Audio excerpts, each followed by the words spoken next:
नमस्कार दोस्तों, stock market studies में फिर से एक बार आपको दिल से स्वागत करता हूं। तो आज इस वीडियो के अंदर मैं कुछ ऐसे इंपॉर्टेंट कंपनी के अपडेट शेयर करने वाला हूं जो आपको बहुत ज़्यादा हेल्प करेगा अपकमिंग टाइम्स में इस कंपनी के डिटेल्स के बारे में जानने के लिए। सबसे पहले मैं डिस्कशन करूंगा पीडीलाइट इंडस्ट्रीज लिमिटेड के बारे में। देखिए, पीडीलाइट के बारे में मैं पिछले वीडियो में आपको बताया था कि पीडीलाइट के ऊपर जो टेक्निकली चार्ट पैटर्न बना है, तो अभी मुझे लगता है कि स्ट्रॉन्ग टेक्निकली चार्ट पैटर्न बना है जो आगे बढ़ने के लिए काफ़ी रहेगा, जो एक लॉन्ग जर्नी के लिए काफ़ी रहेगा। वो पैटर्न्स किस तरीके से बने, जिस पैटर्न्स को मैं सबसे ज़्यादा यूज़ करता हूँ वही पैटर्न मुझे बार बार देखने को मिल जाते हैं। जैसे यहाँ पे देखिए, इसका लाइफ टाइम हाई था करीबन 2913 के आसपास, और यहाँ पे देखिए फाइनली उस लेवल को एक कप की मतलब पैटर्न्स के बेसिस में एक कप बने। उसके अगेंस्ट में देखा है तो कंपनी के ऊपर एक हैंडल पैटर्न भी बने, मतलब कप के बाद एक हैंडल पैटर्न भी बना है। और फाइनली क्या हुआ, यहाँ पे ब्रेकआउट भी हुआ और ब्रेकआउट कंफर्मेशन भी हो गया। तो ब्रेकआउट एंड ब्रेकआउट कंफर्मेशन होने के बाद फाइनली क्या हुआ, आप देख सकते हैं कंपनी रीटेस्ट भी किए। उसके बाद कंपनी यहाँ से धीरे धीरे करके यहाँ पे ऊपर जाने का कोशिश किया। अभी यहाँ से ऊपर जा रहे तो वो कहाँ तक जा सकते हैं? अगर यहाँ से ऊपर गए तो इस तरीके से अगर रेंज क्रिएट करके वो ऊपर गए तो वो कहाँ तक जा सकते हैं? वो लेवल में जा सकते हैं करीबन 3587 के आसपास। तो कुछ इस तरीके से लेवल्स में जाने का चांसेस है। तो एंट्री पॉइंट से अगर मैं इस 3587 के बारे में चर्चा करूं, तो ओवरऑल टोटल कितना रेंज टारगेट मिलने का चांसेस है? 23%। और अगर 23% का टारगेट, अभी देखिए कितना दिन हो गया जब से एंट्री बने। मैं एक बार मार्किंग कर लेता हूँ, जब से एंट्री बने तब से लेकर मैं अगर इस पीक लेवल तक देखूं, तो ओवरऑल 23% का टारगेट मिलने में अगर करंटली कितना रिटर्न मिला? 13%। तो कितना दिन हो चुके हैं? 164 डेज। तो इस टारगेट पाने में अगर मुझे 6 मंथ भी लगे ना, तो मेरे लिए कुछ फ़र्क नहीं पड़ेगा। चलो, 1 साल भी लग जाए तो भी कोई फ़र्क नहीं पड़ेगा, क्योंकि 1 साल में 23% तक रिटर्न मेरे लिए काफ़ी रहेगा। तो कहने का मतलब है कि जब कोई कंपनीज़ के ऊपर एंटी पैटर्न्स बनता है, देखिए जब यहाँ पे एंटी पैटर्न्स बना था तभी मैंने आपको वीडियो बनाकर शेयर किया। बहुत सारे लोग मुझे ये पूछते रहते हैं कि सर आप जब टारगेट होता है तब वीडियो बनाते हैं। ऐसे बिल्कुल नहीं। आपने शायद मेरा प्रीवियस वीडियो को नहीं देखा, क्योंकि मैं हमेशा आपको अपडेट इसीलिए देता रहता हूँ क्योंकि आपको सीखने का मौका मिले। मैं ये नहीं बता रहा हूँ कि चलो किसी के ऊपर वीडियो बना के छोड़ दिया, बस मेरा काम बन गया, ऐसे बिल्कुल नहीं। मैं यही कोशिश करता हूँ कि मैं इतनी मतलब पैसा खर्चा करके जो कोर्सेस मैंने सीखा है और इतने साल का एक्सपीरियंस है जो मैंने काम करके सारी चीज़ों को सीखा है, वही मैं आपके साथ शेयर कर पाऊँ। क्योंकि बहुत सारे लोग ऐसे भी हैं जिस वो पैसा एफोर्ड नहीं कर सकते सीखने के लिए, और बहुत सारे लोग तो अभी मार्केट को जुआ के हिसाब से देखते हैं। तो उसको मैं यही कोशिश करता हूँ, मेरा कोशिश यही रहता है कि उसको कुछ सिखा पाऊँ, वो सारी चीज़ सीखने के बाद ही वो काम कर पाए। हाँ, मैं मानता हूँ सारे मेरे पॉइंट्स 100% गारंटेबल नहीं होते हैं। मुझे भी लॉस होता है, मेरा लॉस का अमाउंट बहुत कम होता है, प्रॉफ़िट का अमाउंट बहुत ज़्यादा होता है। तो इसीलिए मैं अभी भी लॉस में नहीं हूँ, क्योंकि आप मेरा अगर 1 साल मुझे फ़ॉलो कर रहे हैं, तो आपको खुद पता चल गया होगा कि मैं इससे बात आज क्यों बता पा रहा हूँ। तो बाकी देखिए, हर किसी के अलग-अलग ओपिनियन तो होता ही रहेगा। तो मुझे बहुत सारे नेगेटिव कमेंट्स भी आते रहते हैं, तो उसके लिए मुझे कोई फ़र्क नहीं पड़ता है, क्योंकि मुझे पता है मुझे करना क्या है।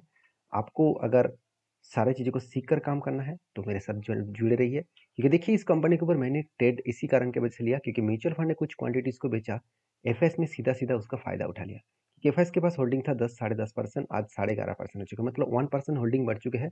जहाँ पे म्यूचुअल फंड के 4% होल्डिंग था, आज 3.5%, मतलब 1% होल्डिंग म्यूचुअल फंड ने बेचा, और उसका सीधा-सीधा फ़ायदा किसके पास गया? एफएस के पास। तो इंस्टीट्यूशन बेच रहे हैं और दूसरे इंस्टीट्यूशन खरीदारी कर रहे हैं। तो एक पोटेंशियल यहाँ पे देखने को मिल चुके हैं। अगर दोनों ही माल बेचता चले गए, तो यहाँ पे बड़ा फॉल देखने को मिल सकता था। तो बाकी इस कंपनी के ऊपर मेरा व्यू पॉजिटिव है। आपकी क्या व्यू है? ज़रूर कमेंट्स करके बताना। नेक्स्ट जो कंपनी, उसका नाम है कोटक महिंद्रा बैंक। देखिए, कोटक महिंद्रा बैंक के ऊपर एक गुड पॉइंट्स, एक पॉजिटिव पॉइंट्स, एक ही बार मैं आपको कहूँगा कि कोटक महिंद्रा बैंक के ऊपर जो टोटल मार्केट कैप है 3 लाख करीबन 80,000 करोड़ के आसपास मार्केट कैप है, और इंडिया के थर्ड नहीं, फोर्थ लार्जेस्ट प्राइवेट बैंक है। क्योंकि फोर्थ लार्जेस्ट इसलिए बोल रहा हूँ क्योंकि एक्सिस बैंक इसको ओवरटेक कर चुके हैं, क्योंकि एक्सिस बैंक और इसका market cap almost same to same है। तो कोटक महिंद्रा बैंक का अभी हालत क्या है? सबसे पहले मैं चार्ट के ऊपर जाना चाहूंगा। Same to same figure out आपको देखने को मिलेगा। जैसे देखिए, कंपनी के ऊपर फाइनली कुछ इस तरीके से पैटर्न्स बनता हुआ देखने को मिले। एक बार शोल्डर बने, दूसरी बार शोल्डर बने, उसके बाद फाइनली एक बड़ा सा हेड बने, उसके बाद शोल्डर बने। और फाइनली यहाँ पे ब्रेकआउट भी हुआ और यहाँ पे ब्रेकआउट कंफर्मेशन भी हो गया।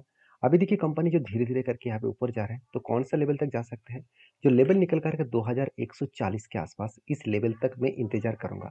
क्योंकि यही लेवल मेरे लिए टारगेट रहेगा, क्योंकि इसका जो लाइफ टाइम हाई है, अगर लाइफ टाइम हाई को देखूँ, तो इसका लाइफ टाइम हाई बन रहा है 2250 के आसपास। तो एक चीज़ों को आप हमेशा याद रखना, कोई भी लाइफ टाइम हाई के अगर नीचे कोई भी ट्रेड बन रहा है, तो पॉसिबिलिटी ज़्यादा होते हैं कि उस ट्रेड को वो टारगेट अचीव कराकर ही छोड़ेंगे। अगर कंपनी में दम है मतलब कंपनी के अगर फाइनेंशियल ठीक है, तो फाइनेंशियल के बारे में बात करूँ तो रेवेन्यूज़ तो ठीक-ठाक है। प्रॉफ़िट के बारे में बात करूँ तो प्रॉफ़िट तो बहुत तगड़ा है।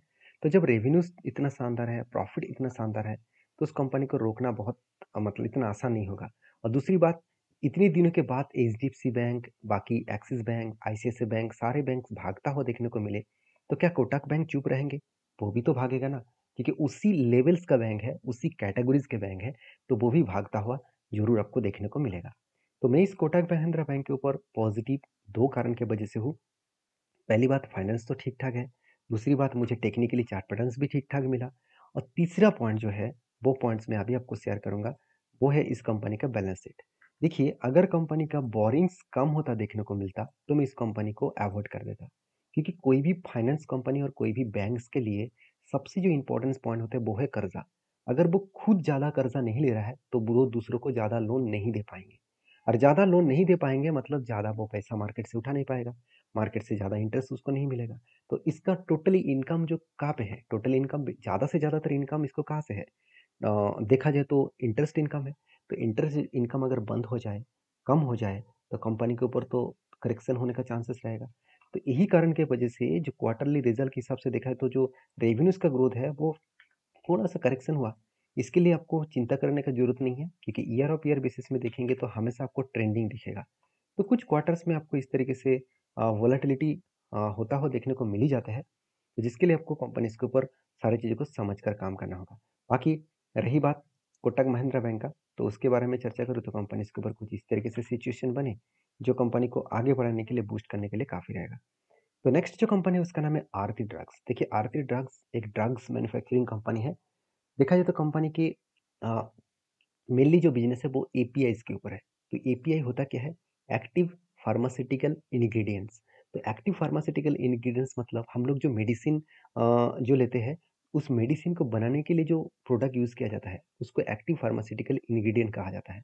जैसे हम लोग एक कैप्सूल कोई भी मेडिसिन हम लोग को मिला, वो भी कैप्सूल के माध्यम से, तो उस कैप्सूल का जो बॉडीज़ होते हैं, उसको बनाने का जो प्रोसीड्यूर है, जो मटेरियल्स है, वो कौन बनाते हैं? वो आरती ड्रग्स बनाते हैं। क्या अकेला यही कंपनी बनाता है? बिल्कुल नहीं। ये एक कंपनी है, इस तरीके से बहुत सारे अलग-अलग कंपनीज़ भी है। अगर मैं इसको देखूँ तो देखिए डेविस लैब भी बनाते हैं, जुबिलेंट फार्मा भी बनाते हैं। तो इस तरीके से अलग-अलग कंपनी आपको दिख जाएगा। तो क्या आरती ड्रग्स क्या स्ट्रांगली पोज़ीशन में है आगे बढ़ने के लिए? चलो एक बार मैं आपको चार्ट दिखा देता हूँ। तो आरती ड्रग्स के बारे में बात करूँ तो देखिए कंपनीज़ के ऊपर मुझे एक शानदार पैटर्न देखने को मिला था। वो पैटर्न कुछ इस तरीके से थे, पहले शोल्डर बने, उसके बाद बिग हेड बने, उसके बाद शोल्डर बने। तो फाइनली शोल्डर कम हेड कम शोल्डर बनने के बाद कंपनीज़ के ऊपर एक शानदार तरीके से ब्रेकआउट होने का मैं इंतज़ार कर रहा था। मगर मुझे यहाँ पे निराश होना पड़ा, क्योंकि कंपनी ब्रेकआउट होने से पहले ही फिर से करेक्शन हो गया। तो ऐसा क्या प्रॉब्लम है इस कंपनी के ऊपर, जब-जब वो रेजिस्टेंस को ब्रेक करने का कोशिश कर रहा है, वो नीचे आ रहा है। उसके पीछे सीधा-सीधा एक रीज़न है कंपनी का फाइनेंशियल। अगर मैं फाइनेंशियल को देखूँ तो कंपनी के रेवेन्यूज़ देखिए कंटिन्यूअसली घटते चले जा रहे हैं। एक टाइम 660 करोड़ के 62 करोड़ के आसपास सेल्स था, वो 1 साल के बाद 556 करोड़ के आसपास सेल्स देखने को मिला। अगर प्रॉफिट ग्रोथ के बारे में बात करूँ, देखिए प्रॉफिट भी लगातार गिरते चले गए, यहाँ पे भी गिरते चले गए।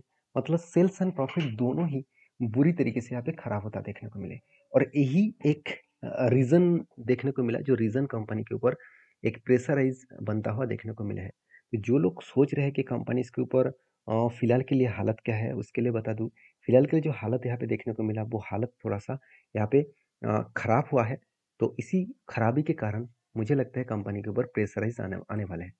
तो बाकी आपके क्या ओपिनियन है इस कंपनी के ऊपर? ज़रूर मुझे कमेंट्स करके बताना, क्योंकि सिर्फ़ कंपनी के फाइनेंशियल डिटेल्स को देखकर ही काम नहीं करना है। कंपनी के बाकी डिटेल्स भी आपको दिखाता हूँ। जैसे देखिए म्यूचुअल फंड और एफआईएस ने तगड़ा बाय कर रहा है। मतलब कंपनी में स्टेबिलिटी बनने का चांसेस है। तो लगातार वो इस तरीके से यू टर्न लेकर वापस इसीलिए आ रहा है क्योंकि जो बड़े-बड़े इन्वेस्टर को माल खरीदना है, वो बार-बार इसीलिए नीचे लेके आ रहा है क्योंकि वो उसको पूरा का पूरा माल अभी तक उसको खरीदारी नहीं कर पाए, तो उसको खरीदने के लिए ही वो नीचे लेके आ रहा है।